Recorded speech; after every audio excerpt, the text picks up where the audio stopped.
अब हम लोग बात करेंगे एंटीबायोटिक्स एंड वैक्सीन के बारे में। ठीक है कि एंटीबायोटिक्स और वैक्सीन क्या होती हैं।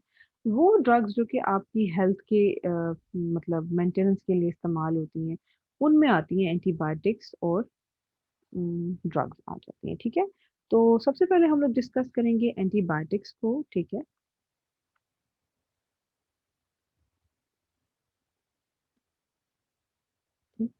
एंटीबायोटिक्स क्या होती हैं ये हम डिस्कस करेंगे पहले।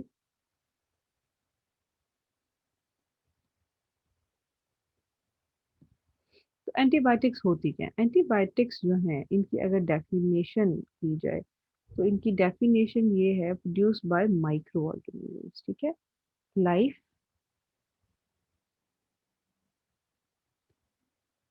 Saving drugs produced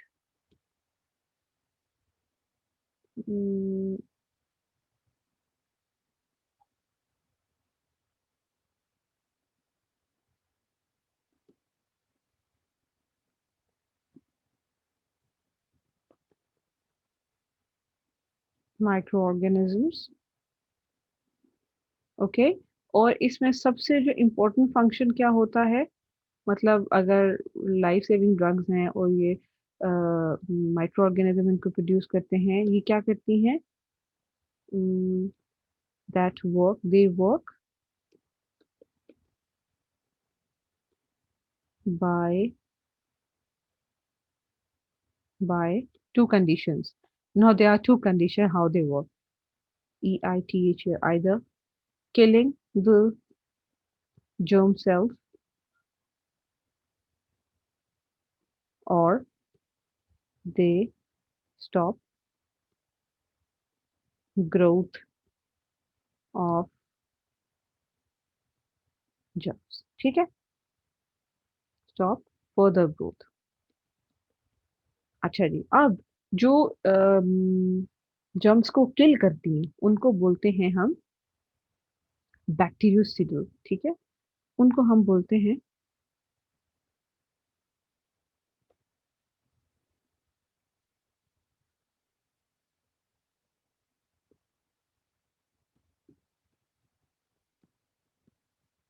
bactericidal. ठीक है, तो वो वाली सारी एंटीबायोटिक्स जो कि जर्म्स को किल करती हैं उनको हम बोलते हैं बैक्टीरियोसिडल। और वो एंटीबायोटिक ड्रग्स जो कि जर्म्स की ग्रोथ को रोकती हैं उनको हम बोलते हैं बैक्टीरियोस्टैटिक्स।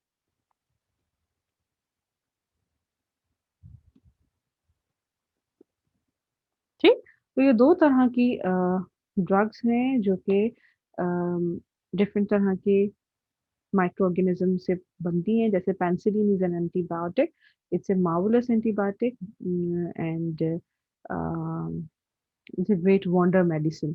So antibiotic basically because it kills any kind of bacteria that is growing around it. Okay, so um, इस तरह से एंटीबायोटिक्स जो हैं वो उनको हम या तो बैक्टीरियोसिडल कहते हैं या तो बैक्टीरियोस्टैटिक कहते हैं, डिपेंडिंग अपॉन कि वो फंक्शनैलिटी कैसे करते हैं। ठीक है, अच्छा, अब हम इसकी करेंगे टाइप्स के ऊपर बात करेंगे। आपके जो एंटीबायोटिक्स हैं अगर हम उनको लाइक क्लासिफाई करें, ठीक है, तो I just simply make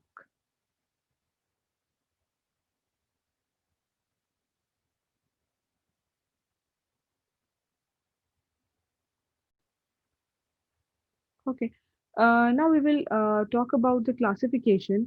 and जब हम क्लासिफिकेशन की बात करेंगे तो हम सिंपली जो है वो इसको मैं I will just make three further division of antibiotics. ठीक है, ये तीन तरह की एंटीबायोटिक्स कौन कौन सी होती हैं? ठीक है, अच्छा, तो जो तीन तरह की आपके पास एंटीबायोटिक होती हैं उनमें एक आ जाती है कैटेगरी स्फेलोस्पोरेंस की।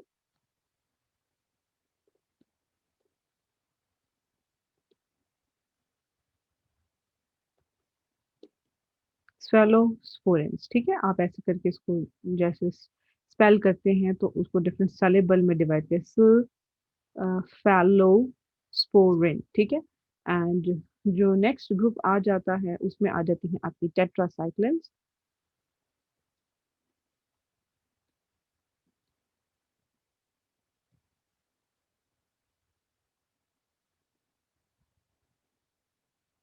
ठीक है। और जो आपका तीसरा ग्रुप आ जाता है, उसमें आपकी आ जाती हैं सल्फामाइड या सल्फा ड्रग्स। इनको सिंपल नेम जो है इनका है sulpha drugs, PHA, sulpha drugs. और जो दूसरा इनका नेम है, ठीक है, दूसरा जो इनका नेम है वो है सल्फ अमाइड, सल्फ अमाइड्स। ठीक है। मैं आपको प्रोनाउंसिएशन बिल्कुल वर्ड की स्पेलिंग की तरह बोल के दिखा रही हूँ ताकि आपको याद करने में मसला ना हो। ठीक है। तो दूसरा जो नाम है इनका है SULPH, सल्फ, फिर AMIDE। तो इन दोनों वर्ड्स को आप अगर जोड़ दोगे तो सल्फामाइड बन जाएगा। ठीक है। तो ये है हमारी थर्ड कैटेगरी ऑफ ड्रग्स। ठीक है। अच्छा, now coming back to what are cephalosporins. ठीक। अच्छा, स्फेलोस्पोरिन्स जो हैं अगर हम उनकी बात करें तो what are they? Okay, now we have to dig down. अच्छा, स्फेलोस्पोरिन जो है वो बेसिकली क्या करती है, सेल वॉल सिंथेसिस के अंदर इंटरफेरेंस करती है। ठीक है। ठीक है। दे इंटरफेयर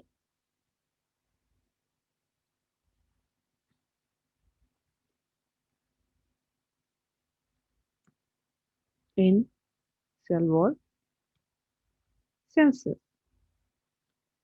अब क्वेश्चन ये आता है कि सेल वॉल किसकी सेल वॉल? ठीक।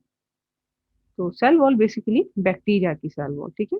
तो बैक्टीरिया के अंदर जो सेल वॉल होती है ये उसको सिंथेसिस को इंटरफेयर करते हैं, जिसकी वजह से क्या होता है, सेल वॉल जो है वो बनना रुक जाती है। ठीक है। अच्छा, तो इसका मतलब क्या हुआ, ये कौन सी कैटेगरी ऑफ एंटीबायोटिक्स है? दीज आर बेसिकली, हाँ जी बिल्कुल, these are, I must say, these are bactericidals. अच्छा, और ये कहाँ कहाँ पे इस्तेमाल होती है ये? Treatment of pneumonia, tonsils, bronchitis, यानी कि जो आपके रेस्पिरेटरी ट्रैक्ट के इन्फेक्शन है उनकी क्योर में यूज होती है। ठीक है। तो ये treat for the treatment of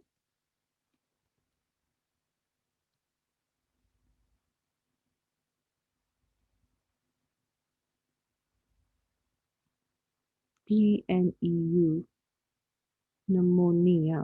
ठीक है। सो नमोनिया, देखिए नमोनिया के स्पेलिंग पी से स्टार्ट होती है, आपको पता होना चाहिए। At this position, at this grade.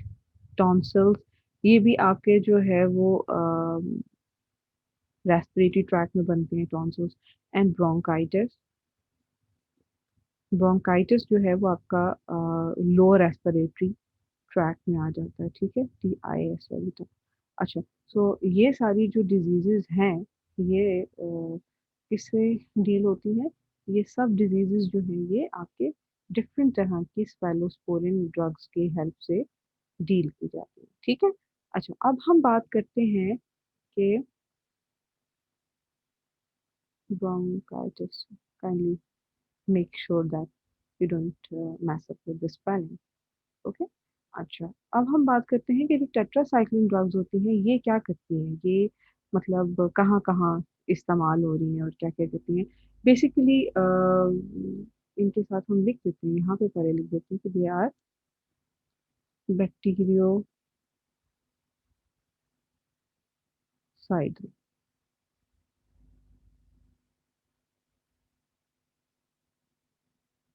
ठीक है।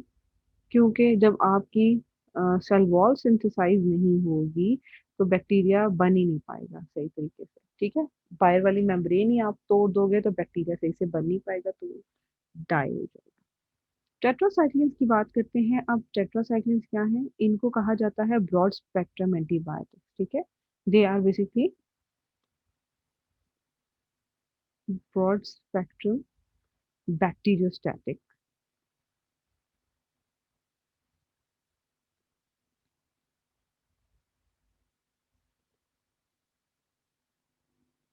ब्रॉड स्पेक्ट्रम बैक्टीरियोस्टैटिक एंटीबायोटिक्स जो है ये होती है, और इनका काम क्या होता है? इनका काम होता है भला, इनका काम होता है कि they inhibit the bacterial protein synthesis.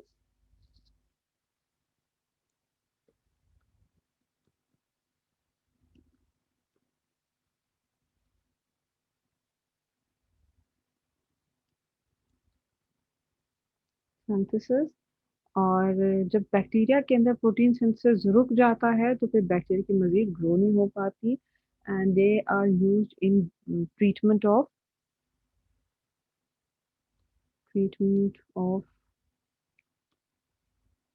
या दिस इज इंटरेस्टिंग, रेस्पिरेटरी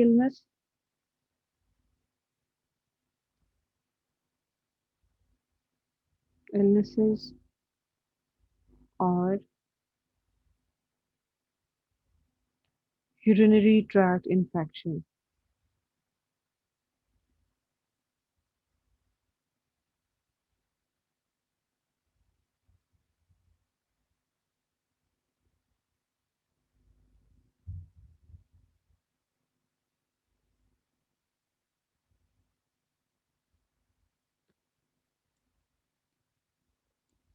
इसको जो है वो हम यूटीआई भी बोलते हैं, और इसके अलावा जीआईटी, ठीक है, gastro intestinal.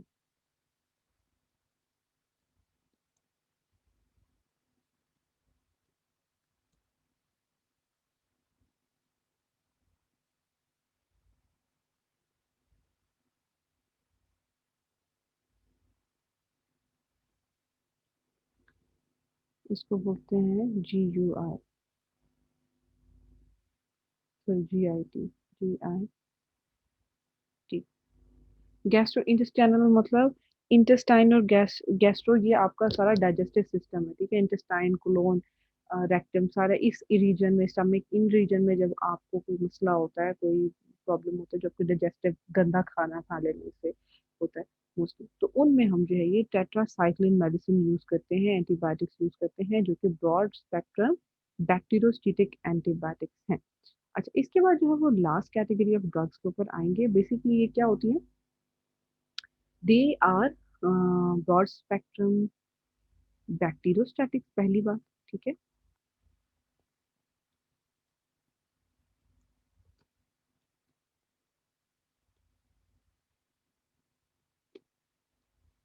Broad spectrum bacteriostatic antibiotics, और उसके अलावा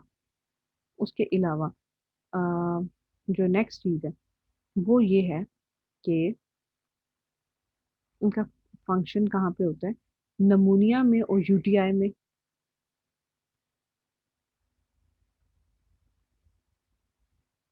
नमूनिया एंड यूटीआई में इसको यूज करते हैं। और इसके अलावा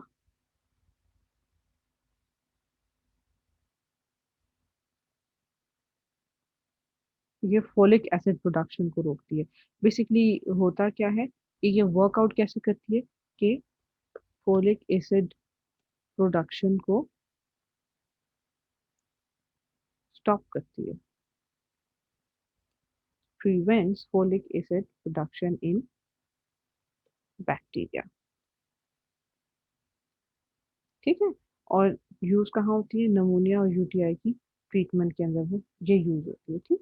सो this is a general account on how antibiotics are used. What are antibiotics? What kind of antibiotics can be? They can be bactericidal or bacteriostatic, and they can be three categories like cephalosporins, tetracyclines, and sulfa drugs. Cephalosporins जो है वो उनकी cell wall synthesis को रोकती हैं, interfere करती हैं और बैक्टीरिया को किल कर देती हैं। Tetracycline broad spectrum bacteriostatic antibiotics हैं और ये प्रोटीन सिंथेसिस को रोकती हैं। जबकि जो हमारे सल्फा ड्रग हैं, they are broad spectrum, they are also broad spectrum bacteriostatic antibiotic, जो कि फोलिक एसिड की प्रोडक्शन को बैक्टीरिया में रोकती हैं, ठीक है, और इस तरह से ये काम करती है। अच्छा,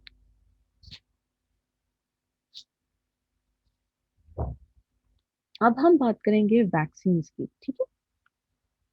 now we will talk about vaccine. No, now we will talk about first antibiotic resistance. अच्छा, एंटीबायोटिक रेजिस्टेंस क्या चीज़ है, ठीक है। ये चीज़ पढ़ेंगे हम कि अभी एंटीबायोटिक रेजिस्टेंस जो है वो क्या चीज़ है। एंटीबायोटिक रेजिस्टेंस जो है होता ये है कि हमारी, ये हम अपनी बुक में वापस आ जाते हैं। यहाँ से हम अपनी बुक को फॉलो कर लेते हैं, because it will be more convenient. वहाँ पे टेक्स्ट लिखा हुआ होगा, we can just study it. अच्छा, तो आपकी जो एंटीबायोटिक रेजिस्टेंस है उसको क्या कहते हैं? एंटीबायोटिक तो पहले से मौजूद है क्योर के लिए, लेकिन रेजिस्टेंस उनके अगेंस्ट रेजिस्टेंस, ठीक है। यानी कि वो काम कर रही है लेकिन कोई चीज है जो कि उनके काम को होने नहीं दे रही है। तो देर आर डिफरेंट फैक्टर्स जिसकी वजह से एक खास टाइम के बाद जो एंटीबायोटिक्स जो बनी हुई है, जो मार्केट में होती है, जो हमारी यूजेज में होती है, वो अपना असर डालना छोड़ देती है। जैसे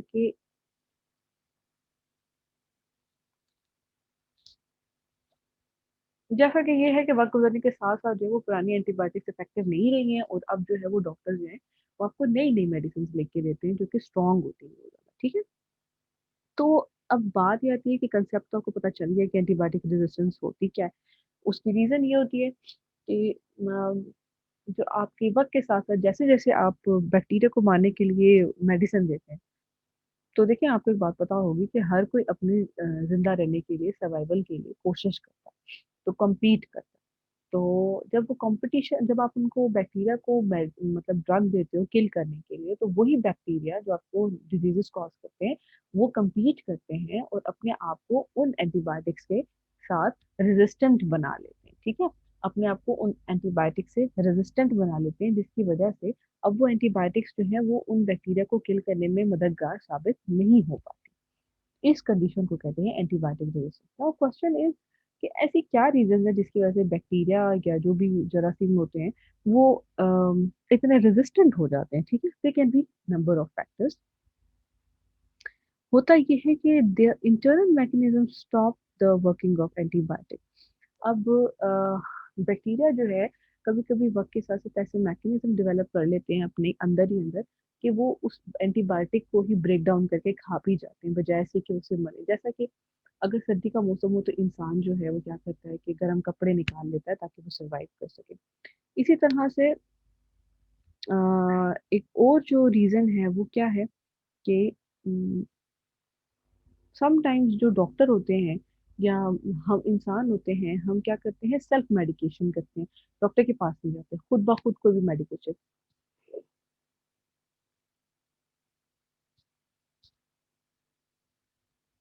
फॉर इंस्टेंस आपके घर में दो लोगों को गले का कोई इशू हुआ है, ठीक है, मतलब रेस्पिरेटरी ट्रैक का इशू है। एक को जो है वो पोलन की वजह से एलर्जी हुई है, और दूसरे बंदे को जो है वो स्ट्रेप्टोकोकाई का इन्फेक्शन हो गया है, तो गले में। तो अब आप क्या करोगे कि जिसको एलर्जी हुई है उसकी मेडिसिन खाना शुरू कर दोगे, हालांकि वो वहां पे इफेक्टिव नहीं।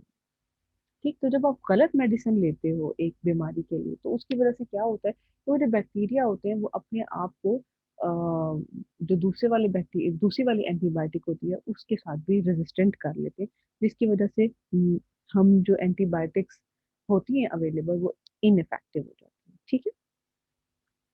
अब मसला ये है कि जैसे जैसे एंटीबायोटिक का के अगेंस्ट रेजिस्टेंस आती जा रही है, तो एक बड़ा मसला आ रहा है। जैसे कि आप देखो, एकदम जब नया वायरस आया है कोरोना वायरस, तो हमारे पास इसके लिए कोई क्योर ही नहीं है। तो हमारे पास क्योर नहीं है तो फिर हम इसको डील मतलब सॉल्व कैसे करेंगे इस इशू को। तो इस वजह से जरूरी है कि आप हमेशा जब भी मेडिसिन खाएं वो डॉक्टर की प्रिस्क्राइब की हुई मेडिकेशन खाएं, और जितने दिन डॉक्टर बताता है आप सिर्फ उतने दिन खाएं, उससे कम ना खाएं, उससे ज्यादा ना खाएं। कम खाएंगे तो ये होगा, लो डोजेज में जब आप कोई चीज किसी को देते हो तो वो आहिस्ता आहिस्ता वो बैक्टीरिया उस मेडिसिन का आदी हो जाता है और फिर वो रेजिस्टेंस डेवलप करना शुरू कर देता है। इसलिए अगर आपको जैसे ट्यूबरक्लोसिस के केस में मेडिसिन को जो है वो 9 महीने तक कंटिन्यू रखने का कहा जाता है, तो अगर आप 9 महीने कंटिन्यू भी रखोगे तो वो क्या होगा कि उस टाइम पीरियड से पहले जो है वो आपका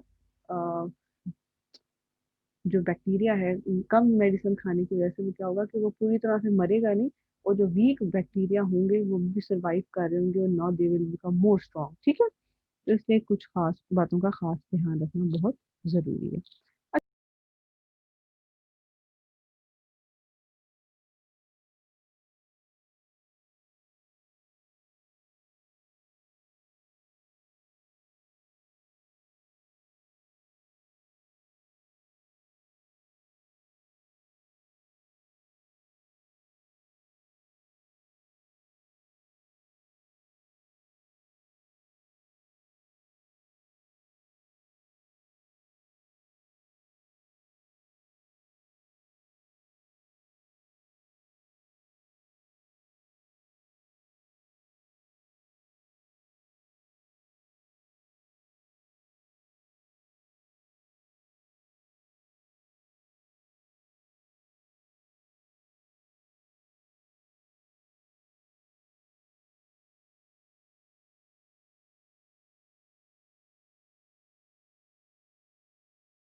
उसके बाद हम जो है वो जल्दी से आते हैं और हम पढ़ते हैं कि आपका जो वैक्सीन है वो क्या होती है, और वैक्सीन को कैसे डेवलप किया गया, ठीक है, किसने किया, ठीक है, ये हम पढ़ेंगे। तो just jump to the next topic now, we will move on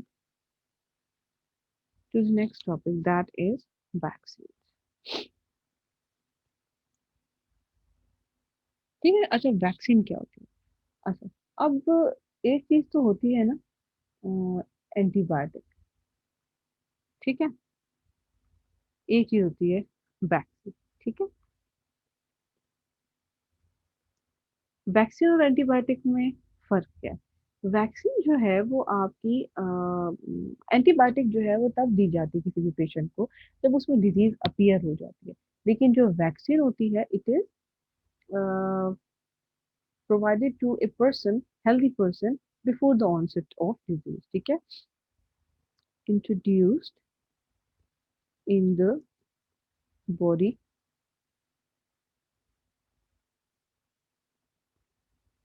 off a healthy person before onset of disease, ठीक है। तो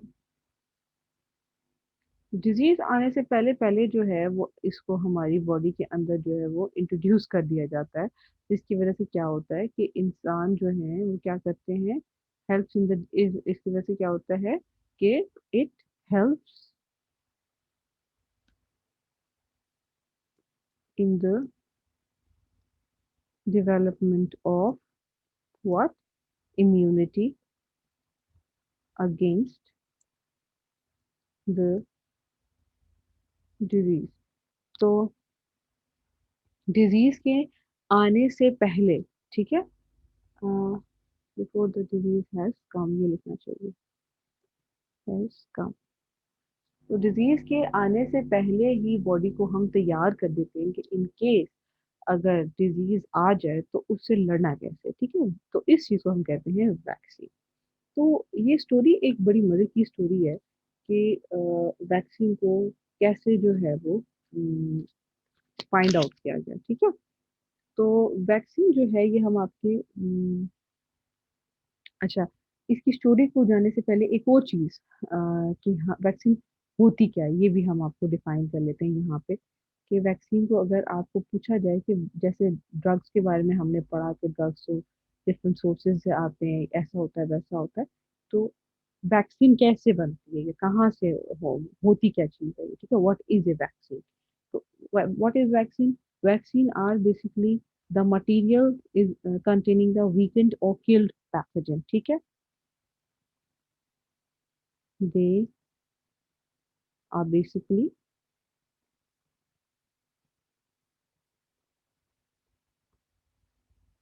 weakened or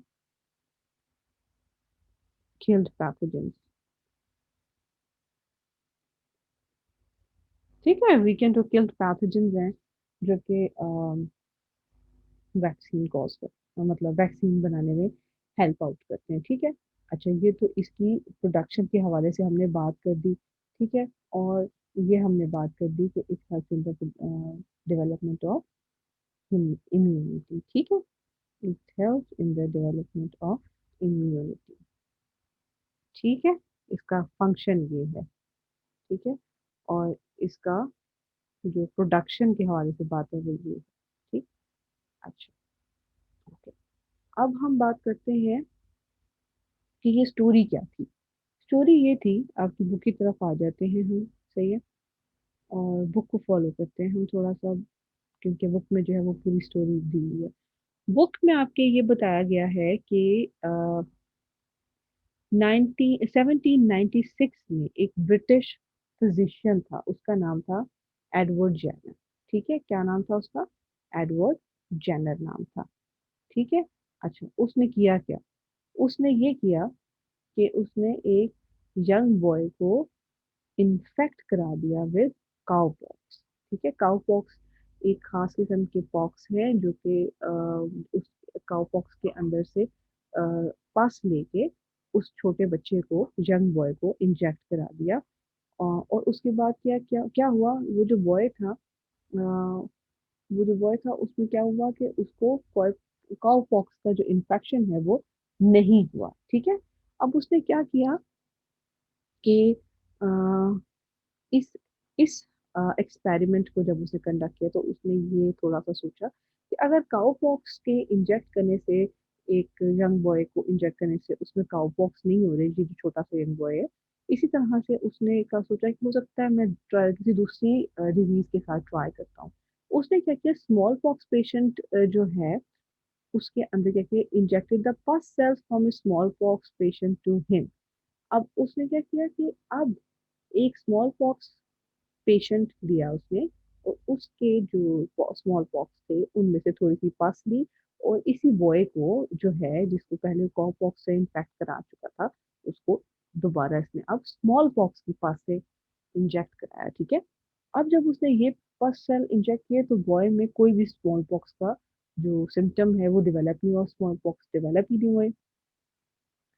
सो अब उसकी अंडरस्टैंडिंग ये थी कि जब अगर हम कॉपॉक्स का इंटेंशनल इंजेक्शन करेंगे किसी भी इंडिविजुअल में, तो काउपॉक्स के इंटेंशनल इंजेक्शन की वजह से हम स्मॉल पॉक्स को अवॉइड कर सकते हैं। ठीक है। तो इस स्ट्रैटेजी को कहा गया लेटर ऑन, क्या कहा गया, वैक्सीनेशन। ठीक है। वैक्सीनेशन क्या दिया गया इस स्ट्रैटेजी को, जबकि all the substances that are used to make a vaccination are called vaccine. ठीक है। वो जो सब्सटेंस है, जैसे पोलियो वैक्सीन होती है, जैसा कि आजकल हमें कौन सी वैक्सीन चाहिए, आजकल जो हमें वैक्सीन चाहिए वो है कोरोना वायरस वैक्सीन। तो ये प्रोसेस जो है जिसमें हम लोगों को इम्यूनाइज करते हैं before the onset of disease, इसको वैक्सीनेशन कहते हैं। By injecting vaccine into their body, इसको वैक्सीनेशन कहते हैं। और इस सब्सटेंस को वैक्सीन कहते हैं। अब हम एक बात मजेदार सी पढ़ेंगे कि मोड ऑफ एक्शन क्या है इसका। ठीक है। अब हम mode of action of vaccine के ऊपर आ जाते हैं कि वैक्सीन का मोड ऑफ एक्शन क्या है।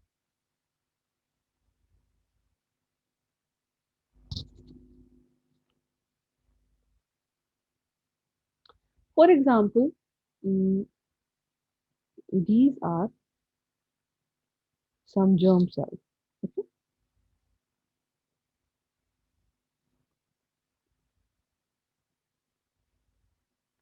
ठीक है, ये बैक्टीरिया है कोई। ठीक। सो ये बैक्टीरिया है, और it has entered into your body. Okay.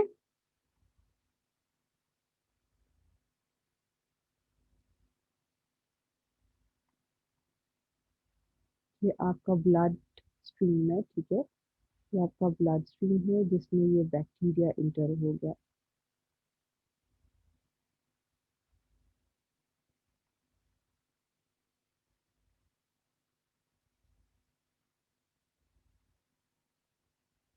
ठीक। जब ये बैक्टीरिया, ये रेड कलर का बैक्टीरिया जो है वो आपकी ब्लड में आ जाएगा। ठीक है। ये आपके अंदर डिजीज कॉज करेगा। ठीक है। सही है। ये बैक्टीरिया जो है वो क्या करेगा, आपके अंदर डिजीज कॉज करेगा, लेकिन हम क्या करेंगे, इस बैक्टीरिया को किल्ड फॉर्म में ले लेंगे। ठीक है। इस बैक्टीरिया को हम क्या करेंगे, किल कर लेंगे, किल फॉर्म कर लेंगे इसकी। और अब इसकी किल्ड फॉर्म जो है वो हम इंजेक्ट कर देंगे ब्लड में। ठीक। अच्छा।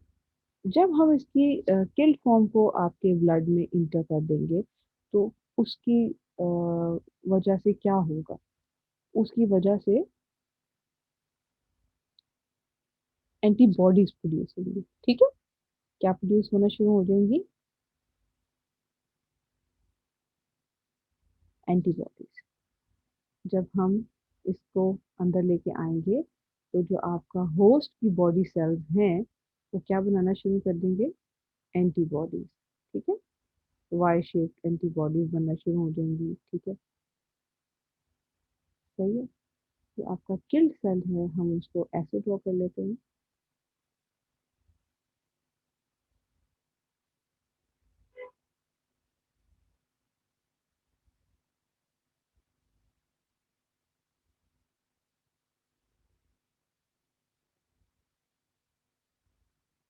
ये आपका killed bacteria.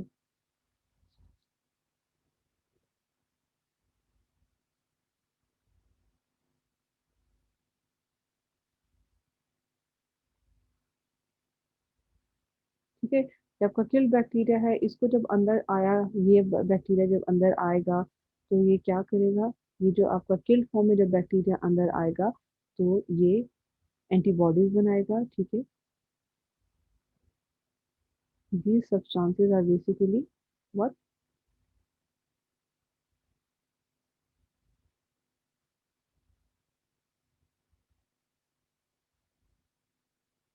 These are called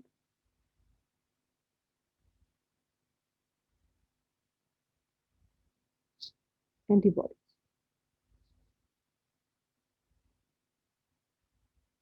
ठीक। अच्छा, अब एंटीबॉडीज बनती क्यों है? ये एंटीबॉडीज इसलिए बनती है क्योंकि जो आपका बैक्टीरिया होता है ना, इसके ऊपर जो है वो कुछ खास किस्म के स्ट्रक्चर्स होते हैं। ठीक है, फॉर एग्जांपल कुछ खास किस्म के प्रोटीन्स होते हैं। ठीक है, ये डिफरेंट कलर से मैं शो करूंगी। मुख्तलिफ मुख्तलिफ किस्म के प्रोटीन्स होते हैं इसके सरफेस के ऊपर। तो ये जो डिफरेंट तरह के प्रोटीन्स होते हैं, ये प्रोटीन कहलाते हैं एंटीजेंस। ठीक है, ये प्रोटीन जो कि एक खास बैक्टीरिया को रिकग्नाइज करने में हेल्प आउट करते हैं, इनको कहा जाता है एंटीजेंस। ठीक है, सही है। ये ये ये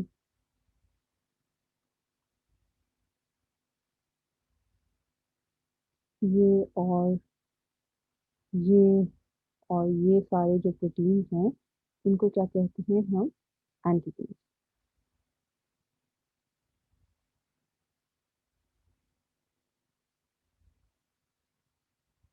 ठीक। और ये एंटीजेंस जो है ये हर वायरस में, हर बैक्टीरिया में स्पेसिफिक होती है। ठीक है, तो according to their role, different bacteria का जो रोल होता है उसकी डिफरेंट एंटीजेंस होती हैं। जब हम लोग इसको किल्ड फॉर्म में सेल के अंदर डालते हैं, ह्यूमन बॉडी में इंट्रोड्यूस करते हैं, तो ये क्या होते हैं कि ये जो ह्यूमन बॉडी के वाइट ब्लड सेल्स होते हैं, वैसे तो ये कि अगर अलाइव फॉर्म हो तब भी और किल्ड फॉर्म हो तब भी, तो ह्यूमन बॉडी में जो वाइट ब्लड सेल्स होते हैं अ, वो बनाते हैं आपके ये एंटीबॉडीज बनाते हैं। ठीक है, और आपके जो व्हाइट ब्लड सेल्स होते हैं वो कौन कौन से व्हाइट ब्लड सेल्स होते हैं जो कि एंटीबॉडीज बनाते हैं? एंटीबॉडीज बेसिकली कौन बना रहा होता है? एंटीबॉडीज बेसिकली आपके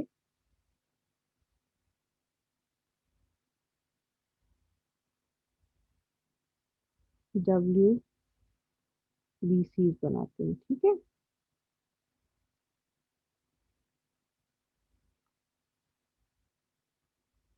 और डब्ल्यू बी सी में भी आपके जो सेल, खास सेल्स हैं जो कि एंटीबॉडीज बनाते हैं, उनका नाम है लिम्फोसाइट्स।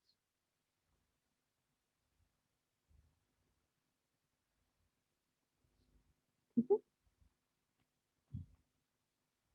लिम्फोसाइट सेल्स जो कि डब्ल्यूबीसी के एक खास किस्म के सेल्स हैं, इनका काम होता है एंटीबॉडीज बनाना।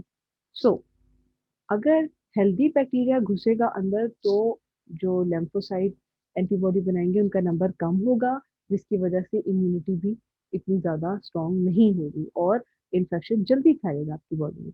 लेकिन अगर आप उन हेल्दी जर्म्स को किल करके वीकेंड फॉर्म में अब आपकी बॉडी में इंट्रोड्यूस कर दिया जाए, तो जो आपके डब्ल्यू बी सीज हैं, क्योंकि जर्म्स किल्ड होंगे, तो वो एफिशिएंटली जो है वो ये एंटीबॉडीज बनाना शुरू करेंगे और एंटीबॉडीज का हाई नंबर आपकी बॉडी में सर्कुलेट करेगा। और जैसे ही वो बैक्टीरिया फ्यूचर में कभी आपकी बॉडी में इंटर होगा तो वो क्या होगा, वो किल हो जाएगा। क्योंकि वो पहले से एंटीबॉडीज जो है वहाँ पे मौजूद होंगी। ठीक है, तो इस सारे प्रोसेस को कहते हैं इम्यूनाइजेशन या वैक्सीनेशन।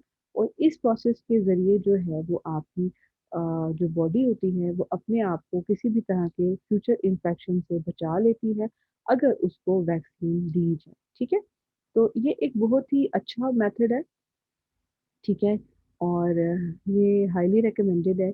इसीलिए जो है वो scientist are going to the use of vaccine for the coronavirus, क्योंकि एक दफ़ा जब आप किसी भी डिजीज के अगेंस्ट उसकी वैक्सीन जो है वो इंट्रोड्यूस करा देते हैं बॉडी में, तो फ्यूचर में उस वैक्सीन की मौजूदगी की वजह से आपकी बॉडी में एक इम्यूनिटी फ्यूचर के लिए डेवलप हो जाती है और फ्यूचर में उस इन्फेक्शन से हम बच सकते हैं। ठीक है, सो this is all about how the branch of pharmacology deals with the study of drugs that can be beneficial and harmful.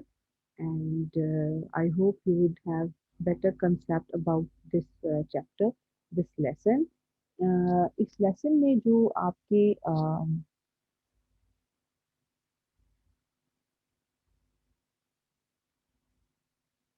Short answer question हैं वो ये मेंशन्ड हैं। आप ये शॉर्ट आंसर क्वेश्चन जो हैं वो फॉलो अप कर सकते हैं at your home, and we can discuss anything that you couldn't understand since all these lectures वो I was taking. So आप मुझसे क्लास में उसको पूछ सकते हो। We will be discussing these all topics in more detail. Any query we will be discussing in the online classes or the live classes. So thank you for listening. Have a great time. Bye.